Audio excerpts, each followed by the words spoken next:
pertanyaannya, kenapa Ustadz saya selalu berdoa tapi rasa-rasanya nggak terkabul? Kenapa saya selalu meminta tapi kok ditundanya begitu lama? Mintanya sudah bertahun-tahun tertentu, memohonnya sudah lama, tapi sampai sekarang belum terkabulkan juga. Barangkali, mohon maaf, kita akan termasuk dalam golongan yang mungkin bukan sekedar ditunda dengan panjang, tapi boleh jadi termasuk yang ditolak doanya. Karena prinsip doa itu seharusnya terkabul, tapi ada orang-orang tertentu yang tatkala meminta, Allah tidak akan mengabulkannya sepanjang hidupnya kalau dalam masih keadaan seperti itu. Siapa mereka? Bagaimana supaya kita menghindarinya? Dan hebatnya, mohon maaf, sekhusyuk-khusyuknya antum berdoa, meminta bahkan setelah tahajud, kalau memiliki sifat ini, bahasa hadisnya sampai kapanpun gak akan pernah dijawab. Jadi nanti kita akan evaluasi kalau ada di antara kita saat ini yang sering kali berdoa meminta padahal sudah menangis, bangun sholat tiap malam, boleh jadi belum terkabul atau tidak terkabul karena punya sifat-sifat yang mungkin kita akan tampilkan. Baik. Ini bagian yang pertama. Sudah? Catat dulu dalilnya karena saya tidak cantumkan di sini. Ya, saya tidak cantumkan. Satu. Dicatat dulu dalilnya supaya tidak lupa. Mau yang panjang yang pendek? Yang pendek, yang ada terjemahan yang Arabnya aja. Terjemahan baik. Al-Arba'in An-Nawawiyah. Al-Arba'in ya, cuma 42 hadis dan pendek banyak terjemahannya. Al-Arba'in An-Nawawiyah nomor ke-10. Hadisnya nomor 10. Itu diambil dari hadis Muslim nomor hadis 1051. Jadi Imam An-Nawawi mengambil hadis di hadis Muslim nomor hadis 1051, ditempatkan di kitabnya Al-Arba'in posisi nomor 10. Sudah? Baik. Yang kedua, masih tadi Al-Baqarah 186. Quran surah 2 Al-Baqarah 186. Kemudian Al-Isra surah 17, Al-Isra surah 17 ayat 110, ayat 110. Kemudian Adz-Dzariyat, Adz-Dzariyat ini contohnya surah 51 ayat 55 sampai dengan 60 terakhirnya, 55 sampai dengan 60. Sudah? Baik. Nah, sekarang mari kita lihat dan kita evaluasi dan kemudian kita berhenti di titik ini.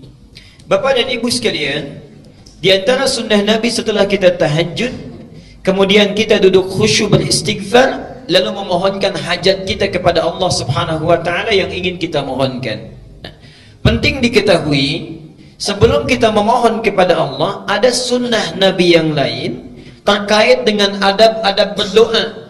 Bagaimana supaya berdoa itu mudah sampai kepada Allah, cepat diterimanya dan langsung dikabulkannya. Baik. Bagian yang pertama, ini sunnah Nabi-nya. Hendaklah setiap orang yang berdoa mempersiapkan perangkat dirinya dengan halal dan baik. Saya ulang. Hendaknya setiap orang yang akan berdoa mempersiapkan perangkat dirinya. Perangkat diri itu berarti pakaiannya ya. Kemudian apa yang dia kenakan, apa yang dia makan ya, apa yang ada di sekitarnya. Jadi sebelum berdoa pastikan dulu itu halal, pastikan baik ya. Jadi jangan sampai misalnya antum berdoa sudah menangis terseduh-seduh, disebut nama Allah Asmaul Husna, dipanjatkan di pertengahan malam, tapi pakaiannya haram, makanannya haram, yang dikenakannya haram, sajadahnya haram. Bagaimana bisa dijawab itu? Apa dalilnya? Hadis riwayat Muslim nomor hadis 1051 di Al-Arba'in nomor ke-10. Hadisnya dari Abu Hurairah. An Abi Hurairah radhiyallahu anhu qala.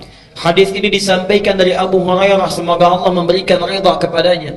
Qala Rasulullah sallallahu alaihi wasallam, Rasulullah sallallahu alaihi wasallam pernah bersabda, "Innallaha thayyibun la yaqbalu illa thayyiban." Sungguh Allah itu maha baik, sifatnya baik, keadaannya baik. Karena Allah itu sifatnya baik, maka tidak akan pernah menerima apapun kecuali dari yang baik-baik. Jadi ingat, doa itu sangat suci, akan berlabuh di tempat yang suci. Allah yang maha suci tidak akan menerima doa itu yang berasal dari yang tidak suci. Jadi sebelum antum berdoa, sucikan dulu diri kita, sucikan perangkat kita, apa yang kita kenakan, apa yang kita gunakan. Kemudian Nabi menyampaikan, wa innallaha amaral mu'minina bima amara bihil mursalin, dan Allah memerintahkan kepada orang-orang yang beriman dalam hal berdoa seperti perintahnya kepada para rasul yang diutus.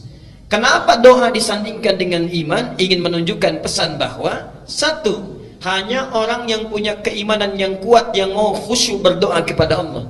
Artinya kalau antum dalam hidup tidak pernah berdoa, ada sesuatu yang salah dalam imannya. Dan yang terakhir, perhatikan, setelah membacakan 2 ayat Quran, ada yang menarik.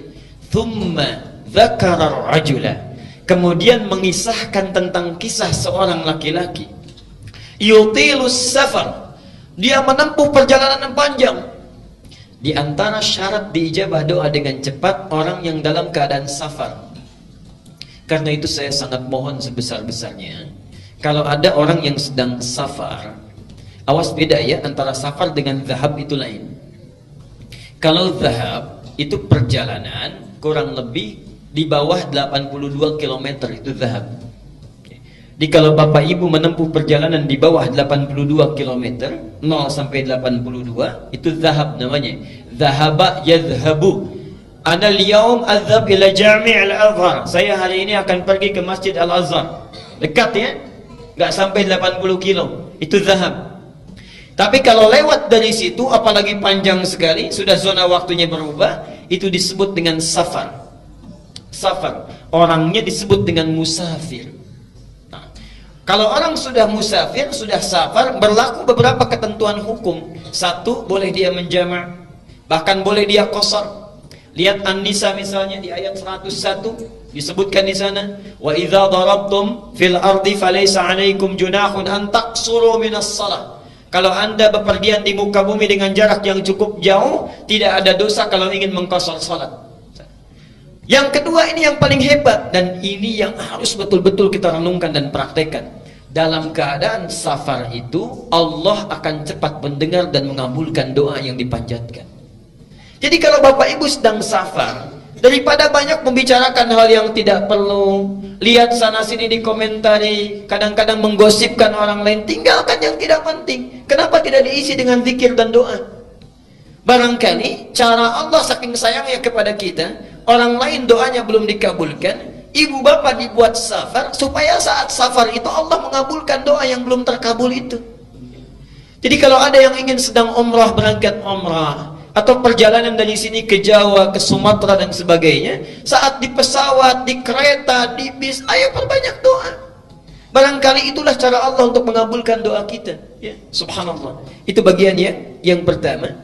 Nah, orang ini sudah memenuhi syarat yang pertama, doanya mesti terkabul. Yutilus safar. Tidak cukup dengan itu.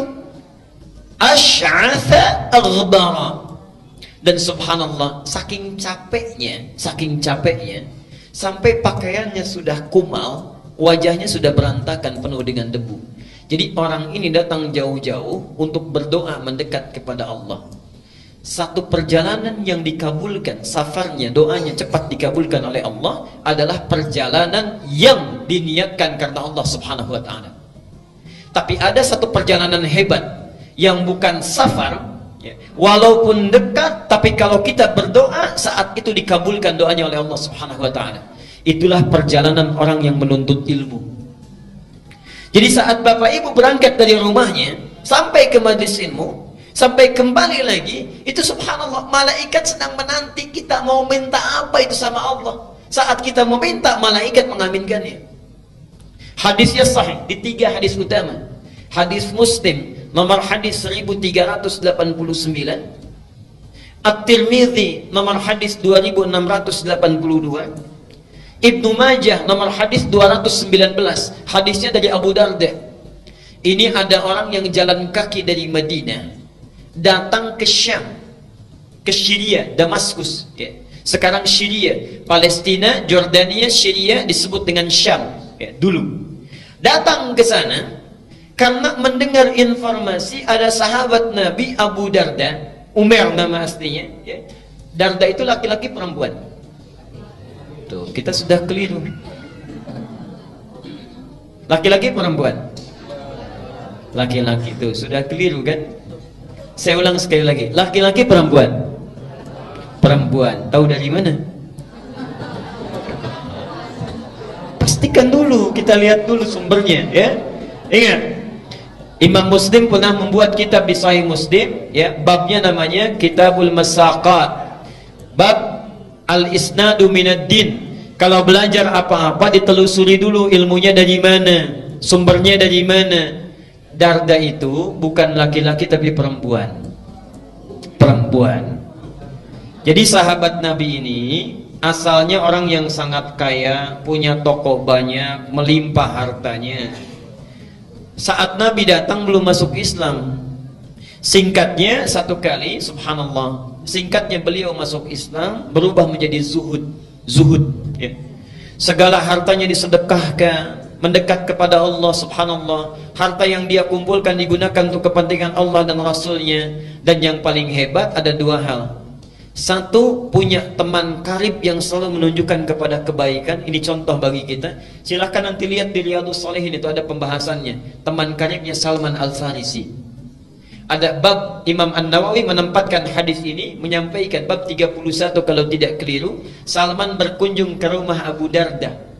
Saat itu Abu Darda sedang puasa. Ketika Salman disuguhi, kata Abu Darda, silahkan makan. Kata Salman, kenapa engkau tidak makan? Saya puasa, saya tidak akan pernah makan sebelum engkau juga makan bersama saya. Ada banyak kisah yang bisa kita gali itu. Nah, Abu Darda ini kenapa disebut dengan Abu Darda? Karena Uwaimir ini punya putri perempuan yang sangat cantik, luar biasa, namanya Darda. Darda inilah ditaksir banyak orang, sampai saat itu ditaksir oleh Gubernur Syams. Tidak perlu saya sebutkan orangnya. Ditaksir ingin dinikahi, maharnya besar luar biasa, tapi subhanallah ditolak oleh Abu Darda ini dengan kalimat yang sangat indah sekali. Saya sudah merawatnya puluhan tahun untuk dekat dengan Allah. Sekarang dia sudah baik. Saya tidak ingin titipkan pada keadaan seseorang yang kalau dia menjadi pasangan anak saya, bisa lupa dia dengan ketaatan yang telah saya bina itu. Anda bisa bayangkan, kalau bapak ibu misalnya punya anak perempuan, dilamar oleh orang kaya, punya kedudukan besar, segala bisa dikabulkan, diterima atau sulit untuk ditolak? Hah? Baik. Diterima atau sulit untuk ditolak? Dia Abu Darda menitipkan harapannya kepada Allah. Menitipkan harapannya kepada Allah. Dunia besok lusa berakhir. Lihat pikiran panjangnya. Jadi visi seorang mukmin itu mesti panjang. Antum ngitung-ngitung dunia, pernah nggak ngitung-ngitung akhirat?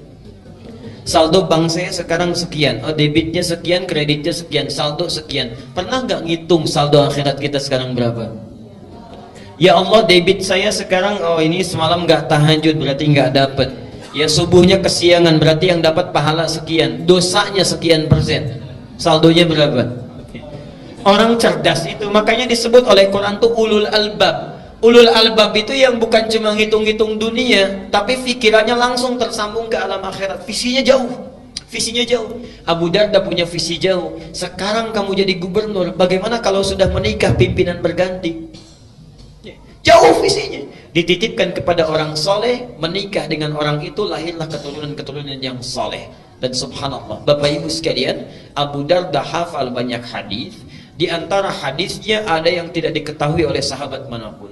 Orang ini datang dari Madinah, subhanallah, kota Nabi, berjalan kaki, Pak Bu, bayangkan. Tadinya naik unta, kemudian dijual untuk bekal, jalan kaki. Jarak Madinah ke Syria sekarang kurang lebih sehari semalam kalau pakai bis. Kalau jalan kaki kira-kira berapa lama? Jangan dulu dijawab, sudah pernah atau belum? Okay.